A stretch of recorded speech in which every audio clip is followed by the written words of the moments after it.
Vamos para o noticiário internacional. O governo de Israel já recebeu a nova lista de reféns a serem soltos amanhã pelo Hamas. Hoje, no primeiro dia da trégua em Gaza, 24 pessoas foram libertadas. Em troca, o governo israelense soltou 39 prisioneiros palestinos. Os primeiros libertados pelo Hamas foram estrangeiros, 10 tailandeses e um filipino. Em seguida, as mulheres e crianças israelenses. São do kibbutz de Niroz, um dos mais devastados pelo ataque de 7 de outubro. No grupo, várias idosas. A mais velha tem 85 anos, Yafa Adar.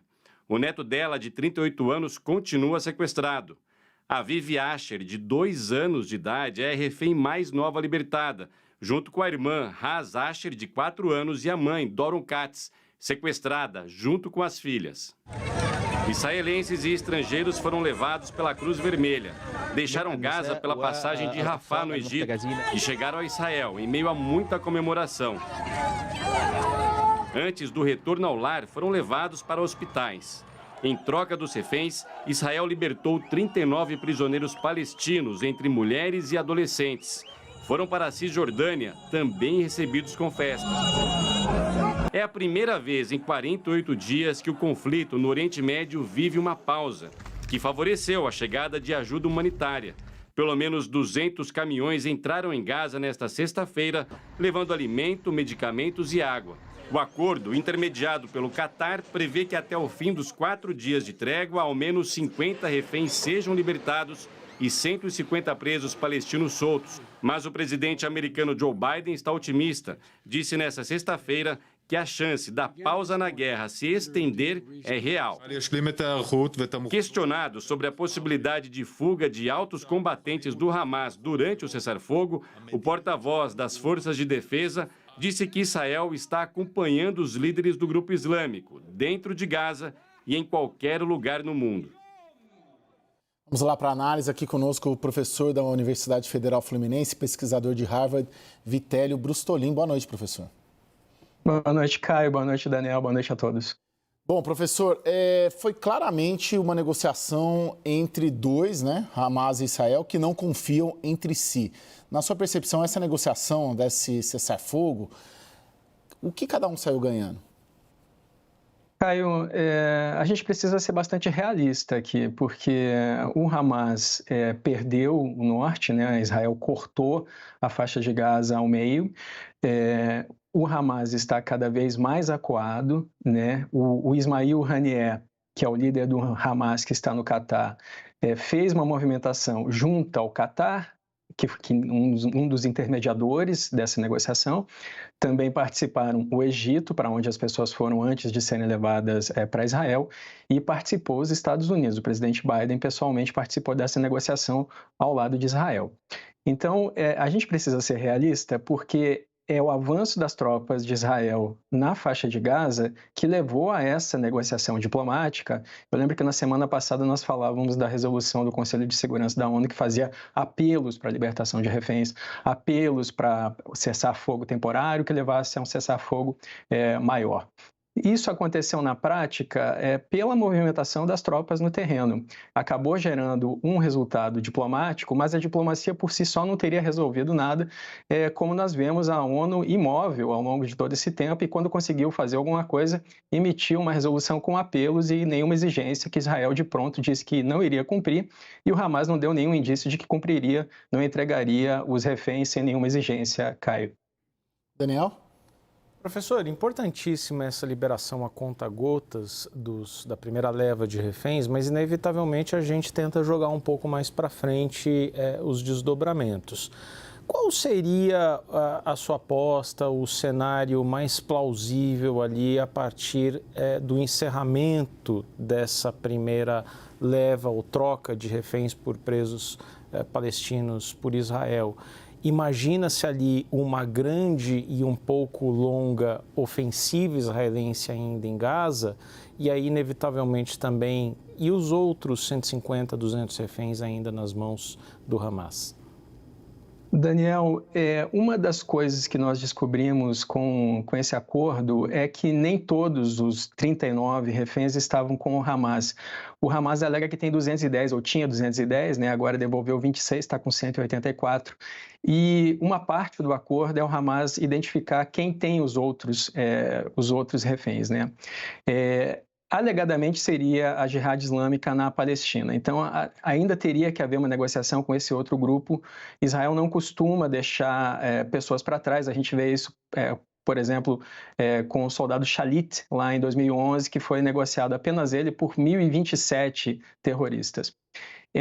Então, veja, o Hamas utiliza o que tem nesse momento, que é uma grande quantidade de reféns. Vamos imaginar que o Hamas ficasse com apenas 10, né, desses 210. Ainda assim, Israel negociaria, pelo que nós vemos, pelo modus operandi lá de 2011 do soldado Shalit.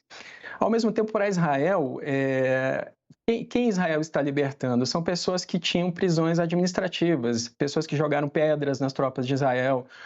Teve uma senhora que tentou esfaquear um soldado. Então, Israel fez questão de não libertar ninguém acusado de homicídio ou acusado de fazer parte diretamente de um grupo terrorista, mas apenas apoiar. Então, é uma troca, e ainda por cima Israel abriu a possibilidade da população ir à Suprema Corte, pedir que qualquer uma dessas pessoas listadas para serem libertadas por Israel não fosse libertada, se a população assim exigisse e a justiça autorizasse. Então, para Israel, é uma forma de resguardar a vida dos reféns com um risco baixo e libertando prisioneiros administrativos de baixo risco.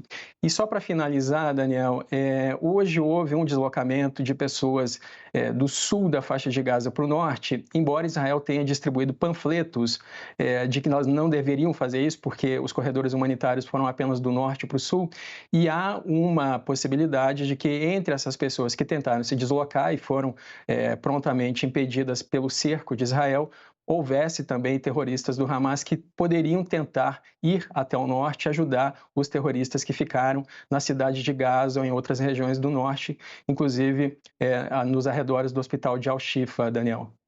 Agora, professor, eu queria olhar para a situação interna ali de Israel, né? Na sua percepção, foi a pressão interna e externa que obrigou Israel a sentar para negociar? Caio, isso foi muito especulado, mas todas as forças de inteligência de Israel apoiaram esse acordo. O acordo passou pelo Mossad, passou pelas forças de segurança de Israel. Foi isso que convenceu, inclusive, partidos de mais alinhamento com a direita, né? O Shin Bet também aceitou esse acordo. Então, isso acabou convencendo esse governo de coalizão que existe em Israel nesse momento para a guerra, de que o acordo seria uma saída interessante. Até porque, veja só, Caio, quanto mais pessoas Israel conseguir resgatar, menor fica o custo político caso essa incursão terrestre depois acabe vitimando parte desses reféns, e isso reduziria, então, a pressão política para o governo atual de Israel. E só para finalizar, há uma percepção clara de que o Netanyahu não consegue se manter como primeiro-ministro após essa guerra, mas isso se dá também pelo fato de não ter conseguido evitar os atentados terroristas lá em 7 de outubro, mais por não evitar do que pelas responsabilidades de como a guerra está sendo conduzida, Caio. Daniel? Pois queria pegar esse último gancho, professor, porque parece consolidar-se na opinião pública, no eleitorado de Israel, um sentimento de que Benjamin Netanyahu terá imensas dificuldades em continuar liderando a coalizão no governo. Isso pode fazer com que o governo atualmente liderado por Netanyahu prolongue desnecessariamente a guerra para se manter no poder? Daniel, essa é uma pergunta boa. Isso tornaria o Netanyahu muito perigoso, mas o mais provável é que todas as críticas que são feitas a Israel pela condução dessa guerra recaiam pessoalmente sobre o Netanyahu. Israel não é membro do Tribunal Penal Internacional, não fez parte, não assinou o Tratado de Roma, mas assinou as Convenções de Genebra de 1949 e os protocolos adicionais de 77. Então, crimes de guerra, eles podem ser utilizados contra Israel. Inclusive, Os israelenses, em 2010, por exemplo, acabaram julgando e condenando 2 oficiais que teriam usado armas químicas, fósforo branco, na faixa de Gaza. Ou seja, as forças israelenses também punem isso. Então, o mais provável é que, quando isso acabe, o Netanyahu, que hoje só tem 29% do apoio popular, ou seja, ele não tem apoio nem da base que elegeu o parlamento atual, que o colocou no poder, Netanyahu caia e seja responsabilizado por crimes de guerra que possam ser apurados na atual situação, Daniel. Agora, professor, militarmente falando, não politicamente, Israel tem uma posição relativamente confortável nessa guerra.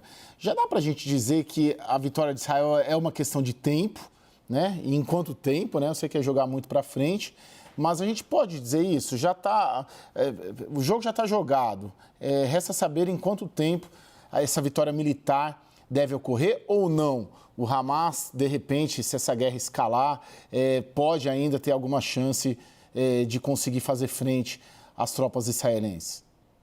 Caio, essa pergunta nos leva ao questionamento de por que um grupo de 30 mil terroristas que tem foguetes e armas enferrujadas ataca o país que tem o 14º maior orçamento militar do mundo. É claro que o Hamas esperava essa resposta de Israel, isso foi planejado durante 2 anos. O que o Hamas tem conseguido é difundir as ideias do terrorismo no mundo inteiro. Nós vemos países como os Estados Unidos e muitos países da Europa hoje em alerta máximo contra o terrorismo. Nós vemos sociedades divididas e confundindo a questão da causa palestina, que é uma causa de paz entre 2 estados, com a causa do Hamas, que é uma causa de terrorismo. Então, os objetivos políticos de Israel com essa guerra, para responder a sua pergunta, né, derrubar o Hamas da faixa de Gaza, garantir a libertação dos reféns e garantir que não haja mais ameaças de Gaza contra Israel. É muito difícil, numa situação como essa, acabar completamente com o grupo terrorista, até porque ele não está todo ali, né?